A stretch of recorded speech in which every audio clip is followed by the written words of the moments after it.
Thanks very much for that welcome, and it's very good to be here with you this afternoon. I'm based in Geneva and get back to Melbourne every now and then, so it's always good to come and be able to speak to a group of interested people in my hometown. I was in Melbourne in April earlier this year and was able to speak at a conference supported by the University of Monash, which was the 2016 Future of Work conference that was called People, Place and Technology. I'm not sure if any of you were engaged in that one, but it was a very interesting conference, but primarily based on the technology, the sort of stuff that we're reading about in the newspaper all the day, every day. And so tonight I wanted to go a little bit beyond the technology aspects that I think we are all aware of. We've also, for the ILO project, which I'll come to shortly, we've received good support from the Australian government and what we call our social partners, that is the representatives of workers, the trade unions, and also the representatives of employers. And indeed, just last month I was back in Australia for two forums in Canberra, one between the government, the ACTU, and the Australian Chamber of Commerce and Industry to talk about the future of work.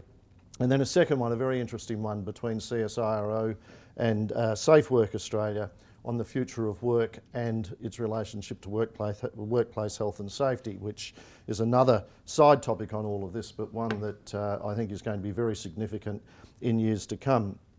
And what I wanted to do today was give you a bit of an overview of the ILO's, what we call our Centenary Initiative, because it is our centenary in 2019 on the future of work. For those of you who aren't completely familiar with the ILO, we were established way back in 1919 as part of the Treaty of Versailles at the end of the First World War.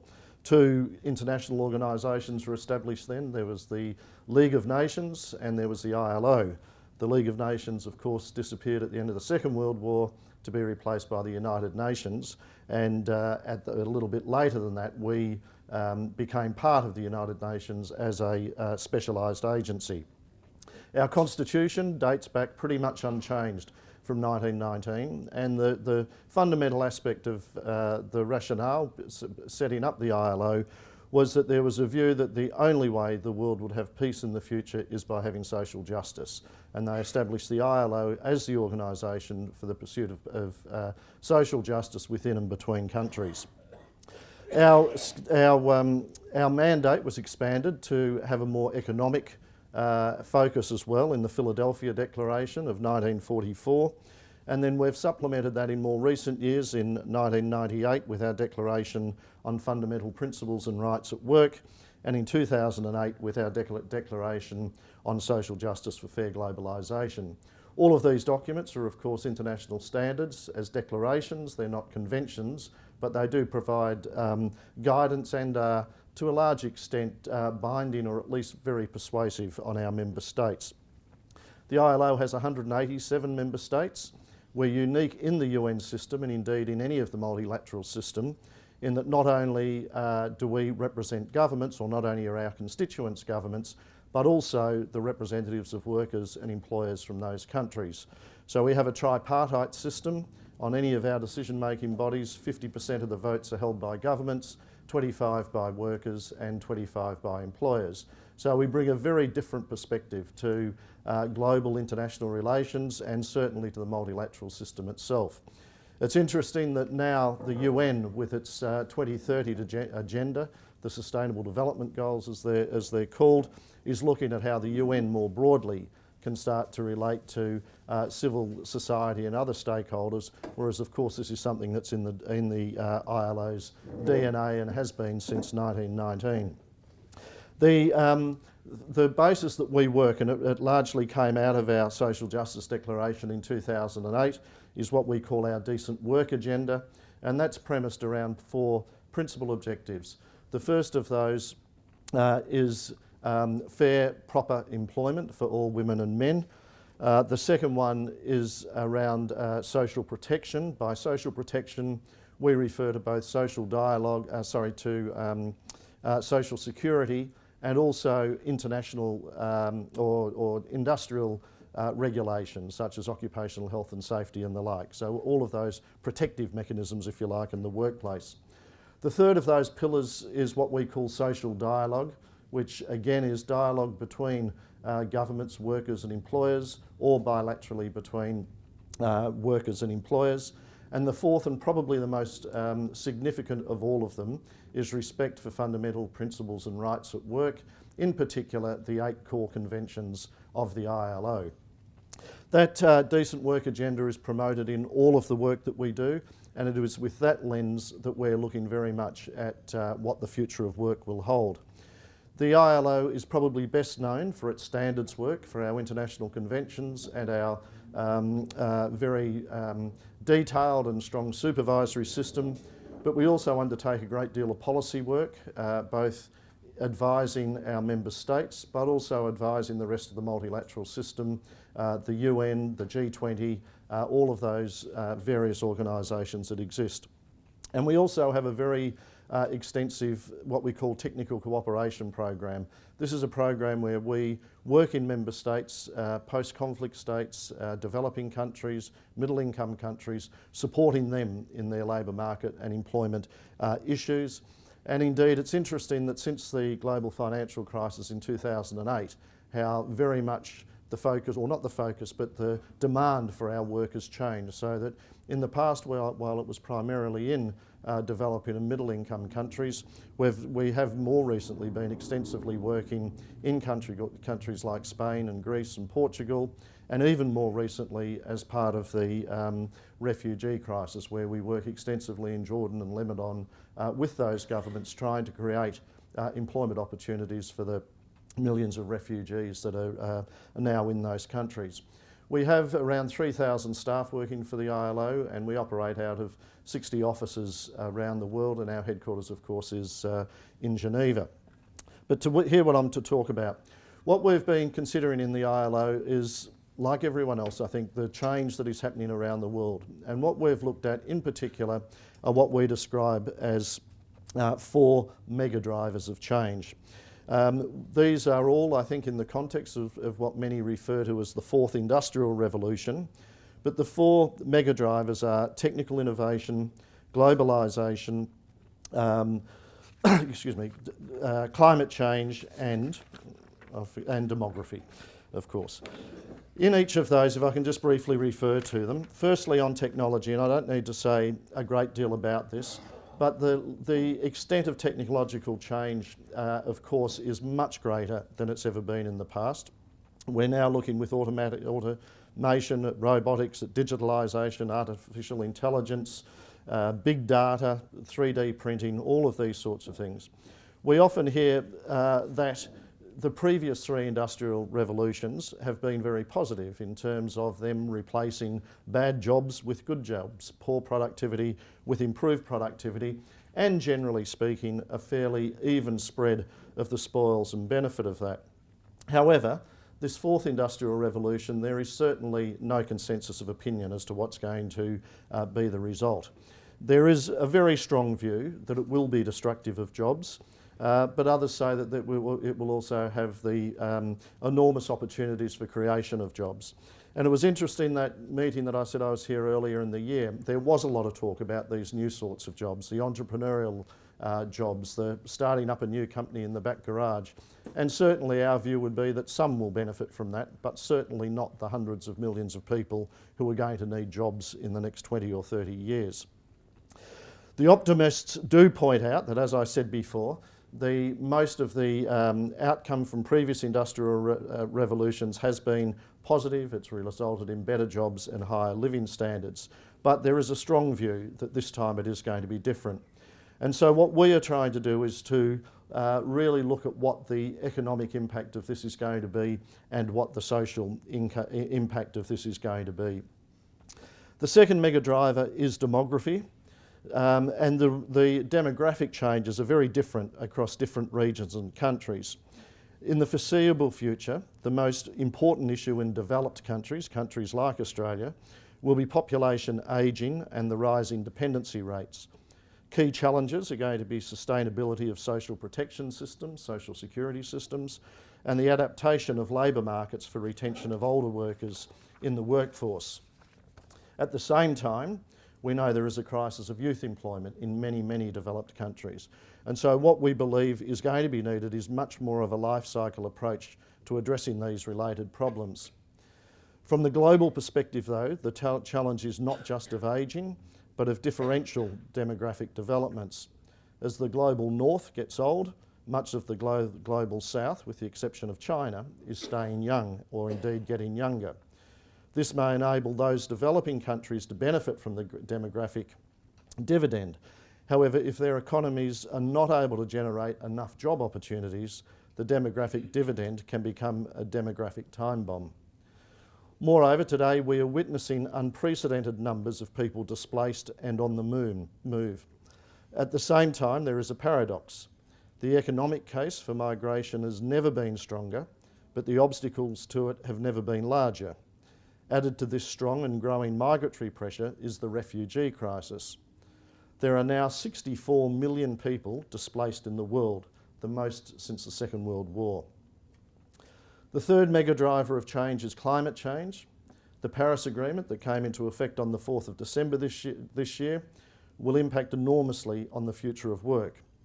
We know it's not only possible but beneficial to link more action to move to a low carbon future with the creation of decent work opportunities. The ILO will work to ensure that we rise above the false choice of either protecting jobs or protecting the planet and tackle both at the same time. And the fourth mega driver of change is globalisation. For perhaps a quarter of a century, we have come to regard globalisation as an inevitable part of our lives and to accept that it will provide the context within which the future of work will be framed. We are seeing a growing scepticism across the globe due to the poverty, the rising inequality, and in some income insecurity that are symptomatic of deep imbalances in our societies. Economic dysfunctions have generated social injustice and have provoked a political reaction that not only threatens to blow the whistle on globalisation, but also threatens some of the basic values of our democratic process. Too many citizens today believe that they have to make a choice, either continue with globalisation as it is today, or retreat into nationalism, isolationism, and the politics of identity and xenophobia. We know the consequences of that as well, and that is what is at stake. We have to offer something better than just that simple binary choice. In light of these transformative change in the world of work and the opportunity of the ILO Centenary in 2019, the ILO has launched the Global Future of Work Initiative in 2013.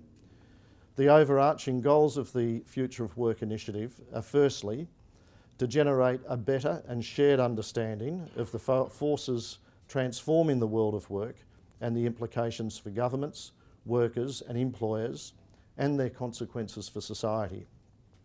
Secondly, to identify the key questions for future debates and public policies to meet the challenges posed by the ongoing changes in the world of work, and on this basis to propose policy recommendations to shape the future of work we want. Thirdly, to equip the ILO as the global parliament of labour in enhancing social dialogue and in achieving its mandate for social justice in the context of the United Nations 2030 Sustainable Development Goals. We're not doing this just for academic or research purposes, but to try and build a future of work that we want and to avoid tensions and crises by developing a better understanding of what is going on in the world of work, to define a common vision of future we want and shape the path to get us there. Our ambition is to propose, at the end of this process, recommendations for policy making and action. We've therefore started the initiative with a global dialogue around 4 conversations. They're on work and society, decent jobs for all, the organisation of work and production, and the governance of work. As I've said, the first conversation is on work and society, which is about the role and place of work in society. We will be making mistakes if we believe that the significance of work is limited solely to its capacity for material provision, to enable us to live, to eat and have shelter. Certainly, within our decent work agenda, we understand there is a notion of self-realisation, establishing a purpose in life, caring for our family, but also being part of a society. For the vast majority of people, and for the vast majority of their adult life, it is their working experience which provides and defines their place in society. If we ignore this, we are missing a very large part of the story. The second conversation is on decent jobs for all, and this is largely about where are these jobs going to be coming from. The simple fact is that the world will need to create 600 million new jobs by 2030. That's 600 million new jobs by 2030, just to get back to the pre-crisis 2008 levels of employment. Where are those jobs coming from, and what will they look like? The answer, of course, is that the economy is never a zero-sum game. Automation relieves people from drudgery. The improved labour productivity should lead to higher wages and better lives, and workers are free to take up jobs for which they are perhaps better suited. The trick is for governments to create an environment that offers the choice among a reasonable range of job opportunities, provides for the development of new skills for the workforce, shepherd the transition from less to more productive jobs, and ensure that workers have a reasonable income in the meantime. The third conversation is around the organisation and production of work. There is a lot of talking not only about the creation and increasing importance of global supply chains, the fragmentation of production between enterprises across borders, but also about the organisation of production in manners which we haven't really thought about in the past. The new technologies which already allow work and production to be organised virtually through the internet. Not an employer and an employee, not an enterprise and a customer, but two individuals whose relationships last only as long as the transaction, from the labour to the commercial forms of exchange. And that will have a massive consequence for the future of the enterprise and employment relations. The fourth conversation, and personally I think one of the most important, is what we're going to do about all of this. How do we govern the world of work in the future? How could social dialogue adapt to these new trends? And what new forms of organisation and representation are emerging or will be required, including among workers in the informal economy and in non-standard forms of employment? And what are their implications for the functioning of social dialogue institutions, including the ILO? What will it mean for workplace regulation on such issues as bargaining, minimum wages, occupational health and safety, dispute resolution, and also for taxation systems and social security systems? We do have to work out what the most appropriate ways of regulating and governing this future of world of work will be. Finally, just to explain the process that we are following with our initiative, we have 3 stages to it. The first stage of the implementation is that we have asked our 187 member states to conduct tripartite dialogues within their own countries. As of early November this year, 137 countries, almost 2/3 of our members, have agreed to do this, and that they are conducting those tripartite dialogues between governments, unions and employers to look at what the particular future of work issues are for their country or for their region or for their various bilateral arrangements. And we've asked them to conduct those dialogues based on those 4 conversations that I just referred to. So far we've received 25 national reports and more are due over the coming months. The outcomes of these reports are being synthesised under the 4 topics that I referred to, and will be among inputs that will be submitted to a global commission, which I'll speak about shortly. The incoming German G20 presidency, which has just taken over the G20 presidency, has also chosen future of work as a priority and requested the ILO support. During this first stage, the ILO will of course bring its own contribution. We will draw on the wealth of knowledge and data that we already have, but we will also be developing quite comprehensive international networks of academics, of think tanks, for them also to prepare and to think and to advise on this. We are at the moment preparing for a global symposium on the future of work in the first half of next year. So this first stage is all around gathering this information at a global level and also at a domestic level around our member states. The second stage ranges from next year through to 2018. We will be in the middle of next year establishing a high-level global commission on the future of work. This will be a commission with high-profile global figures who will be engaged for that 18-month or 2-year period. Their role will be to review and discuss the outcomes of the national consultations, ILO's research, and the contributions that we're receiving from universities, foundations and think tanks, business and civil society. The Commission will publish its report and recommendations in 2018, and these will be submitted to the centenary session of the International Labour Conference in 2019. And then the third and final stage is 2019 itself. As I've just indicated, at the ILC in 2019, we will receive the report and it will be the culmination of the initiative. And we hope that arising from that will be another hallmark centenary declaration, a declaration with global influence. Let me conclude by thanking you for this opportunity. I'm certainly very happy to answer any questions or comments you may have on the nature or the purposes behind our Centenary Initiative, or indeed any other matters that relate to the ILO. Certainly I congratulate the Fabian Society for the series that they've been running, because I think the more discussions that can be generated around the world, not just here in meeting rooms in Melbourne, but around the world, the more solid an outcome we are going to have from this project. And certainly we would be very pleased to receive any outcome from not only tonight's discussion, but also for the rest of this series. Certainly from the ILO's point of view, we're convinced that dialogue with openness, diversity and inclusiveness will provide the results and the solutions the world is very shortly going to need. Thank you all very much.